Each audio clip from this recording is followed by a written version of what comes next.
There we go. Where was I? Yes. So we've got both of those additional balances that are helping to encourage our fiscal constraint. Part of that fiscal constraint that me and Zach went through together is we actually have a current surplus in our programming compared to what Iowa DOT has. So they have almost $1 million more in SCBG than we currently have programmed. We're pretty sure it's a project somewhere historically that didn't use the full funding amount, or potentially a couple different projects that didn't use their full funding amount. But Zach, his stance was, it's not a problem. You're actually undercounting as far as fiscal constraint. And this is a task that we'll just have me and Latifa go through at a later date and work through all of our historical projects and make sure we're not missing that gap anywhere, and figuring out where that gap occurred so that we're all lined up for our carryover. We have identified the correct carryover balance for next year's tip. So we're good for this tip. We just need it for the next tip. And that'll help clarify things a little bit more. Same thing with the TASO. We've got a smaller deficit over there. But again, we're completely in fiscal constraints. So Zach is not concerned at all. And we're good to submit the final tip. As we figure that out, I'll come back and we'll present that and the identification of, as we find out more on where those gaps are occurring, or rather the surplus is occurring. And then as part of this update, we're working to be in accessibility compliance. That technically doesn't hit us until next year officially. Like, we're not required to be in compliance with the WCAG 2.0 until next year, but we're doing our best to establish that with this round. The table you have in front of you is not WCAG 2.0 compliance. This is the one I had to hurry up and put together this morning because of that last minute amendment. So that one I'll have to reformat that. Takes some time, so it wasn't something I could update super quick this morning. But that'll be a part of the final tip submission. And then for regional programming, we've got about 8 million in STBG and 700,000 in TAP programmed. All right, and then we'll go over and take a closer look at this project, the amendment. So you can see our map over here.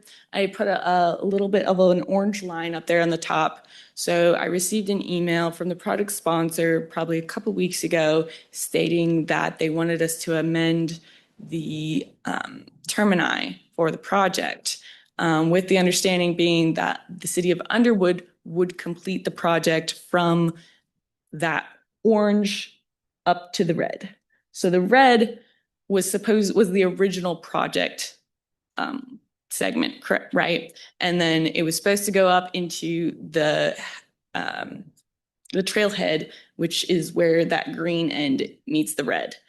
That's where the next trail segment begins. So we would be completing a whole segment and be connecting from the south up to the north there, and it would be a completely connecting those two. As it stands now with the update, we don't know when that Underwood segment is going to be complete, and we don't have, currently that project doesn't have any established funding. We don't know whether it's going to be local, whether it's going to be regional, whether it's going to be federal. And we don't have a good sense for the commitment that's behind that project, other than what we're hearing from our project sponsor.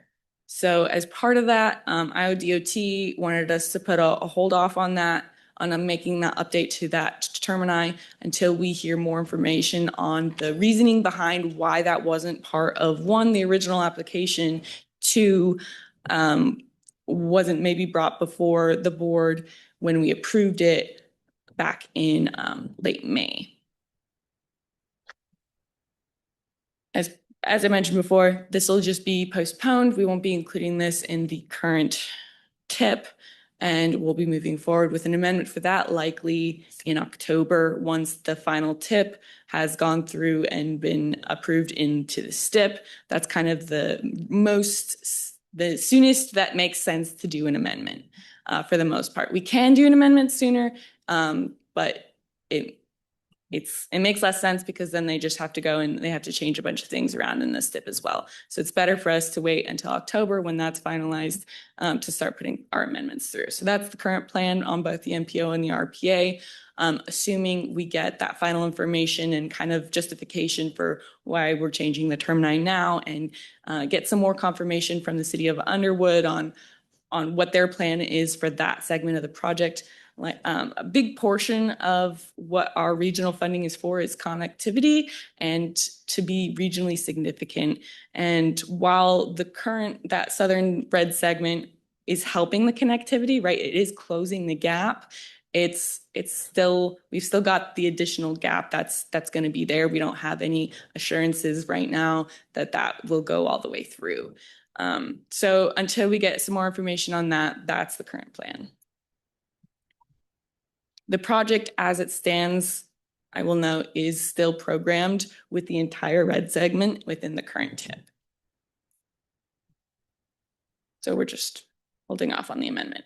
The project itself is still included. So can we approve this now? We can, yes, because so this is me just letting you guys know that this is coming. Because initially this was, as of like 8 o'clock this morning, this was gonna be in the current tip.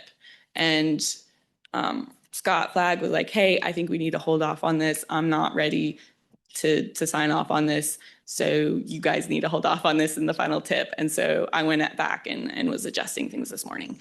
But I wanted to present it just so you guys are aware that that's going to be coming as long as we get that information from Pottawattamie Conservation. Yes. You were talking to Scott Flagg. So he's at Iowa DOT. He does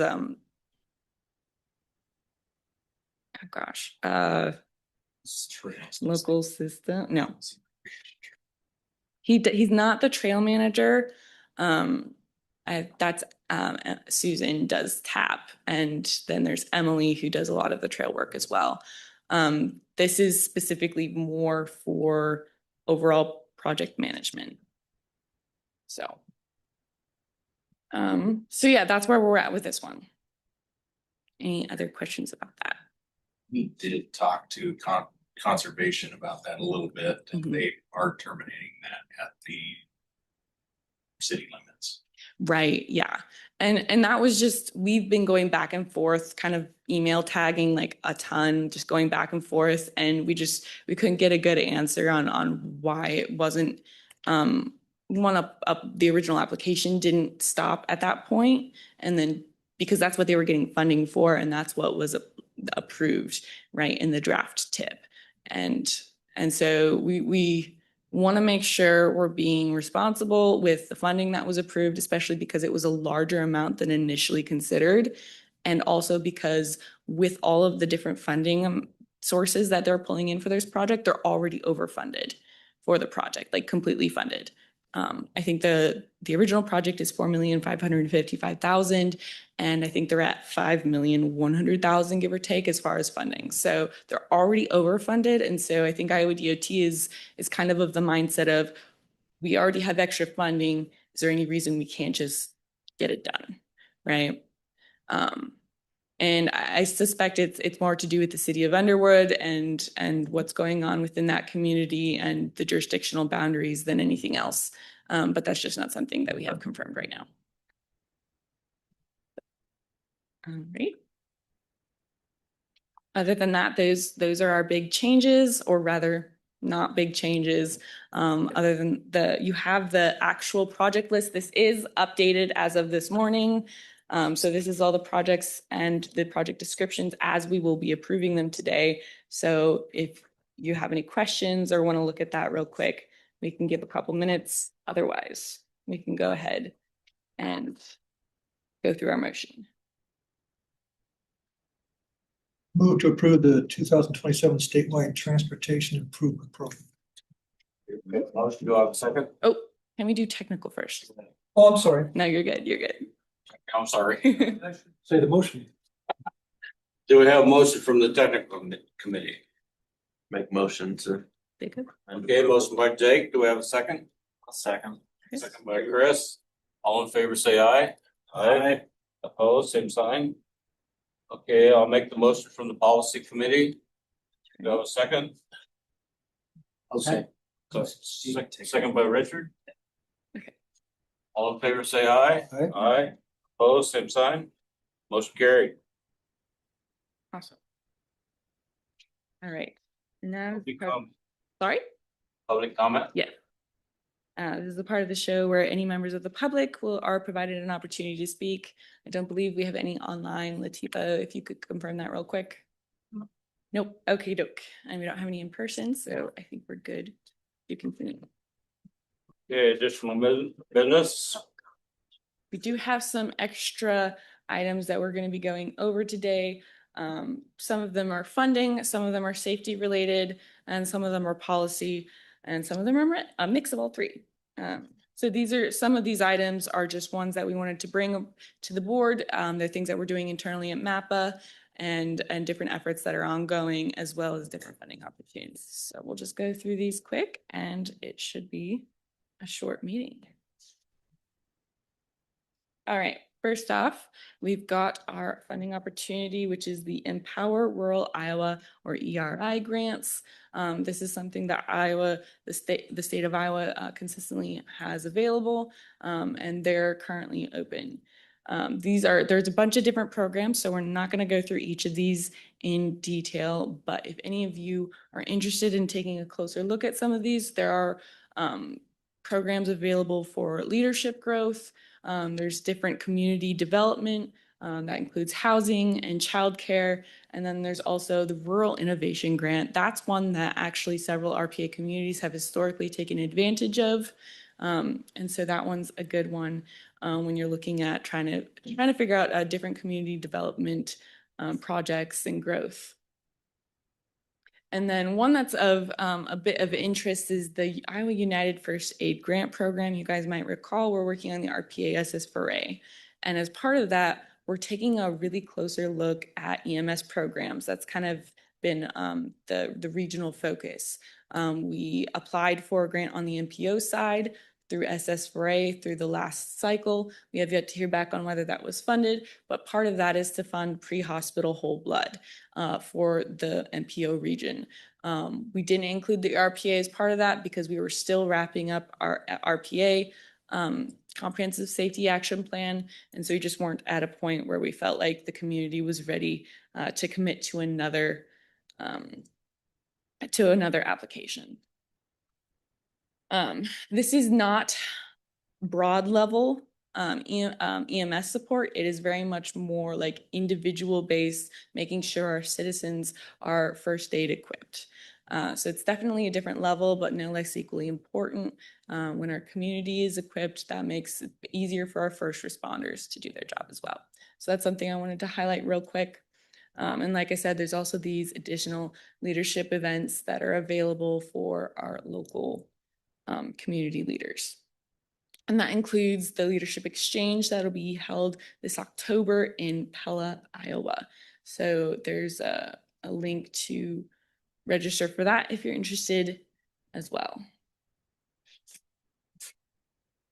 And then next, we've got the Rural and Tribal Assistant Grant Application Debrief. So the RTA is a federal program. It's a bit newer. It's only been open for 2 cycles now. And this last cycle, we submitted an application with the Pottawattamie County to help support some of these, actually the same project that we were just discussing, that Great American Rail Trail west into Underwood segment. They submitted a really big application. I think it was about $2 million they were asking for. And I think that was more for the broader Great American Trail segments that they were trying to additionally fund. But that segment that goes through Underwood as well.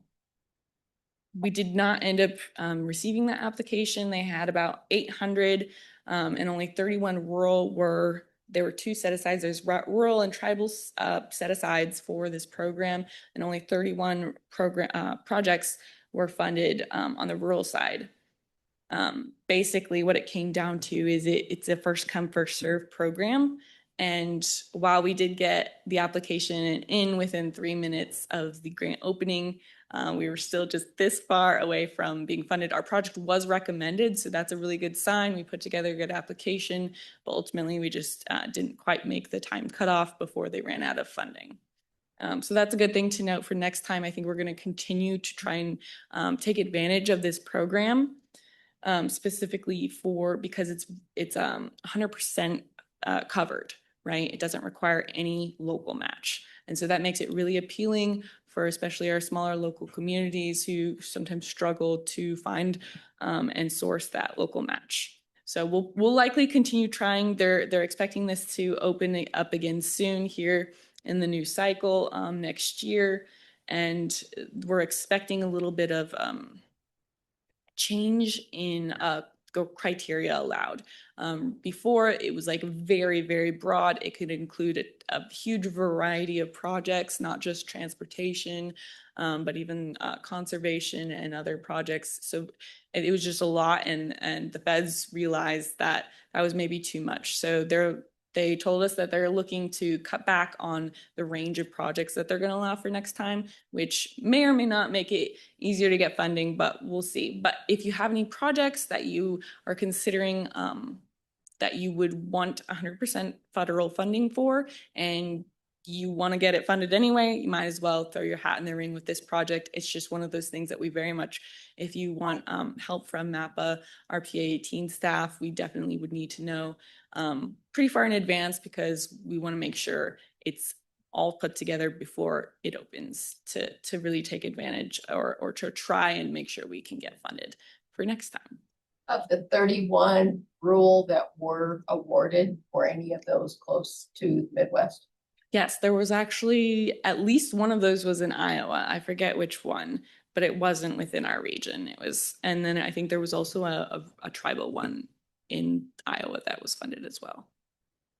But yeah, it was a lot of projects that were really good. It just came down to we weren't in quite fast enough.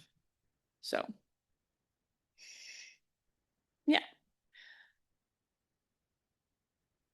And then a couple of other notes as far as applications for next time.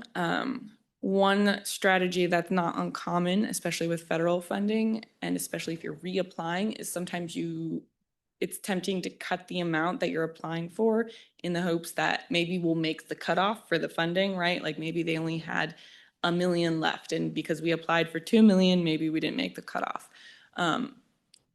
They advised us not to hold that mentality. So if you do have a project, it's good to just take the whole budget as you're considering it and go with that. And we kind of either get funded or you don't, or they can partially fund as needed as well. The feds have the prerogative to adjust the funding award as they see fit. But typically, with projects I've seen, they do typically award the full amount.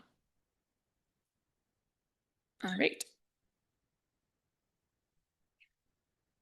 So we've got a couple different things here. First off, some of you have expressed concern about different e-bikes, e-scooters, and those kind of all fall under this e-moto bucket. That's kind of what we're going to call them within the region.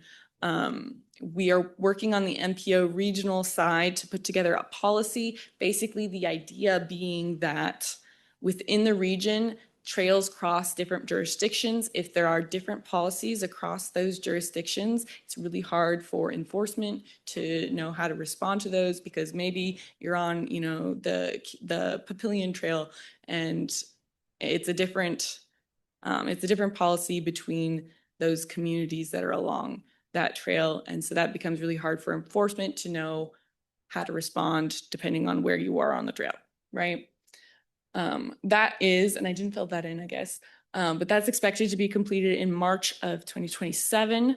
So that's for the MPO side. But you'll notice a theme here. We typically kind of test things out with the MPO first, and then if they're going all right, and if we feel like we have a good handle on how it's working and coming together, we then implement it on the RPA side once we feel a little bit better and more comfortable with the concepts and the development.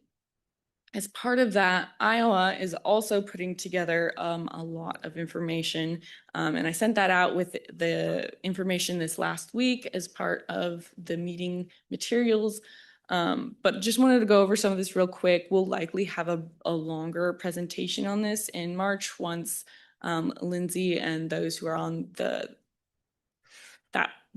regional NPO project are done putting together the policy on that side. We'll probably come together again and present to this group so that we can maybe start thinking about how do we adjust that policy to fit the needs of the rural communities, and how might that be implemented. I know this is something that has been a pretty good concern within smaller communities. You've got kids that are, out with scooters or folks that are on different devices. I know golf carts have been brought up, ATVs, UTVs. And so these are just kind of falling under this big umbrella of motorized micro transit, and there isn't a lot of policy for how we regulate that. A large part of that is that there's a point in between motorcycles and e-bikes, regulatory speaking, where you're going fast enough that you don't qualify as an e-bike, but not fast enough that you qualify as a motorcycle. And that in between is where a lot of these different and new devices that we're starting to see on trails and in smaller communities or in the suburban areas, we're really starting to see a huge increase in those. I think I just saw even a story this week of a couple kids that were injured after they were on some of these e-scooters and e-bikes within the region. So it's something that we're starting to see safety issues from. And so it's something we want to try and stay ahead of as we get more and more of those into our communities. Part of this is making especially parents aware of what is legal and what's not, especially for their children. A lot of these devices require a license, and it's not always clear to the parents that that's the case. And so we're starting to, in the NPO, we're starting to see parents being cited for their kids' use of these devices. And so that's something that we're hoping will help kind of curb, especially for the safety of these kids that are, maybe they don't know any better, but we want to make sure the adults in their lives are involved in the decisions and are aware of the consequences associated with some of these devices. So like I said, we'll get into that more in the coming months, but this is kind of a teaser of what some of that is going to look like. This is also the graphic that Iowa DOT has put together. It's just a really quick, I think it's really well put together, good reference point for, hey, is this, what does this device qualify as? And you can kind of go through, and it's sort of a self-diagnostic tool for those who might not be sure where their device falls. So if you have any folks that you think might be interested in that, I also have that linked on the slides, and it's also available on the Iowa DOT website. You can just Google the Iowa DOT e-bikes, e-scooters, and more, and they have a bunch of information available on that page. All right, safety.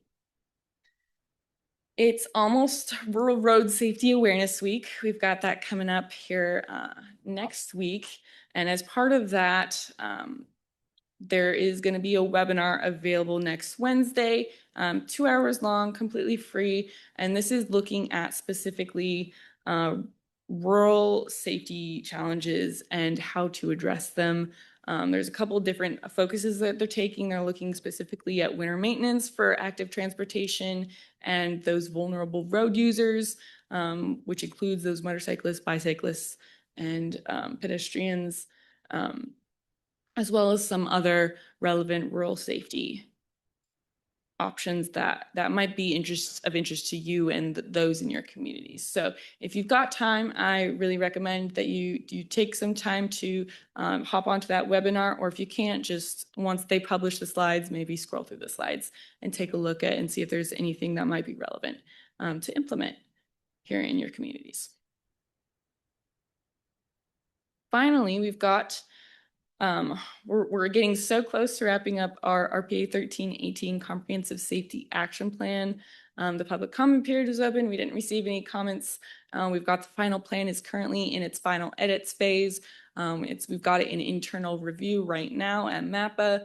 And once that has gone through our internal review process, we'll be reaching out to all the community leaders with final plan materials, and so that we can start working through that local approval process. You guys might recall, as part of the application for this project, there was a commitment that included, one, adopting the plan, and two, the commitment itself to Vision Zero by 2050, I believe. As part of that, that's basically just saying our communities are going to do their best to support the safety efforts that will contribute to resulting in zero fatalities and serious injuries within our region by that date. So that's the goal. And those two pieces together, the plan includes community profiles. So each of you will come out with a list of projects for specifically your city, if you're from a city within the project. And then also a list of policy recommendations for your community specifically. And that will make it much easier for us to go back out in future safety rounds and, one, identify funding, and two, apply for funding and hopefully get the funding for these different safety projects. So we think this will be really great. It means that the region will be fully covered by a safety action plan. The counties already have their own, and this means that those larger cities within our regions will also be covered, and that'll be a really good opportunity, especially with the rise in fatalities and serious injuries we're seeing. If you are interested in taking a look at our draft plan, not the one that's currently in internal review, we don't have the final out yet, but the draft plan is still available on RPA Safe Streets at mathercog.org. And so the goal is to wrap this up by August. So we want all the communities to have adopted it by the end of August with your councils. And then we'll wrap up any final administration on our end with the consultant probably by October or so. But that's the plan. We're getting really close to wrapping this one up, and I'm really excited about it. Are you gonna send documents for resolution then for the council? Yes. So as I mentioned, we'll be reaching out with those final plan materials. Part of those final plan materials is resolution language and that final Vision Zero language as well. And a lot of that is included within the plan. There's additional information available within the plans. There's a lot of good resources. For example, one part of that is identifying specifically funding sources that are available to this region and to these communities, not just like broadly, but like these are ones that you are actually eligible for, can actually apply for, and that you're actually likely to get funding through. That ranges from federal to regional to state to even some that are more philanthropic oriented. Yeah, we'll be sending those out. All righty. So as part of that, we didn't see any reason to meet in August, so we will be canceling that meeting. I will also be out of town, so I know Latifa is grateful that she doesn't have to try and figure out one of these meetings by herself. It's kind of a two-man job, so I think that'll be good. Hopefully you guys are able to take some time off as well, spend some time with family. If not in August, then sometime throughout the year. After that, we'll be meeting back again in September. We are looking at a significant overhaul of our project selection adjustments. We mentioned that. We talked a lot about that with the LRTP, and then we talked about it a little bit with the draft tip as well, where we're just looking at, hey, it doesn't make sense to have a ranking system for STBG scoring if we're only getting one or two applications. Like, what are we ranking it against, right? Like, the project that is by itself is better than the other non-existent projects, right? And so that doesn't really make sense anymore with where we're currently at with these different programs and the funding that we have available. And so we're looking at a really big overhaul. Part of that is we also want to make it more data driven. Right now, a lot of that scoring is very subjective. So it's like, wow, do I feel like this is going to be really strongly connected to regional significance, right? And it's sort of like well, I think this will be an 8, right? And that's kind of what scoring looks like right now for TAP. So part of that, we want to eliminate that. We want to make this super objective, very data oriented. We have a lot of that data available through Iowa DOT. And so we think that'll be really good at pulling in and more accurately scoring these projects without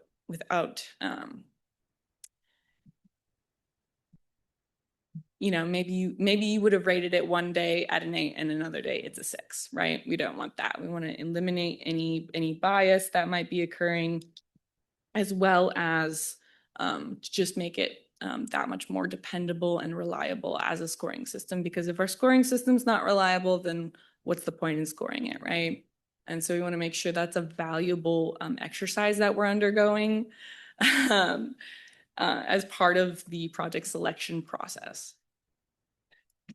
So that's what we've got planned for the September meeting. October, we've got the call for projects. November will be the informational meeting for the call for projects. And then we're likely to be off in December and January.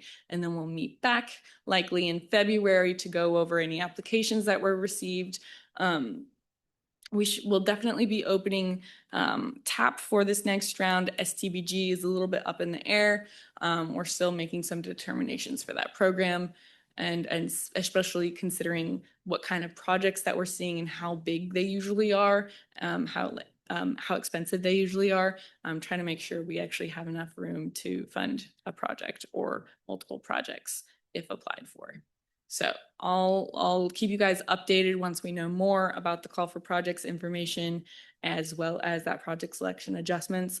Me and Latifah are going to try and work to get that information out to you on the project selection updates in August, with the hopes that or the end of August, with the hopes that we can have you guys review those ahead of the meeting and then be ready to say yay or nay at the September meeting. Part of that is due to the fact that if the call for projects is opening in October, we need to have that approved by the time we get to the call for projects.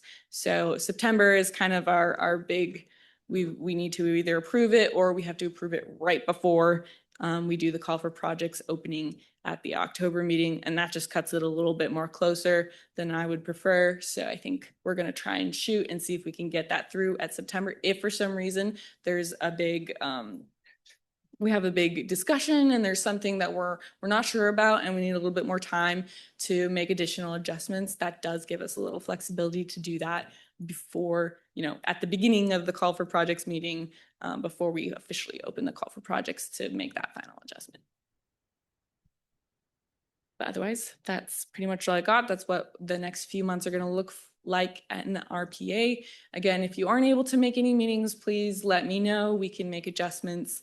But we do have to, in the interest of public notice, we do have to make meeting date changes or location changes quite a ways in advance.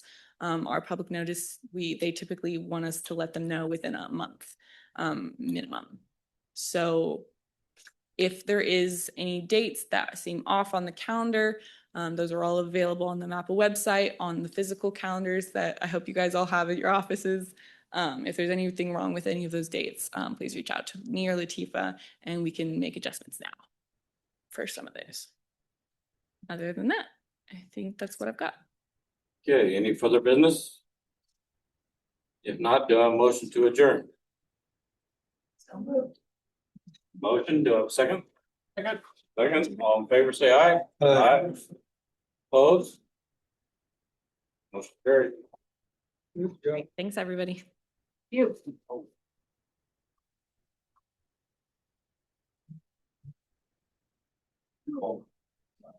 Yeah.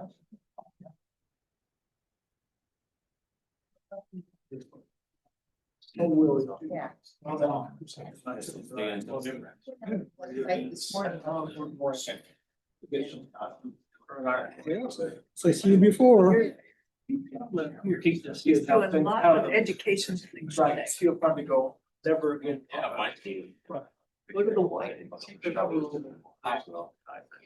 All of Yeah, that. I have.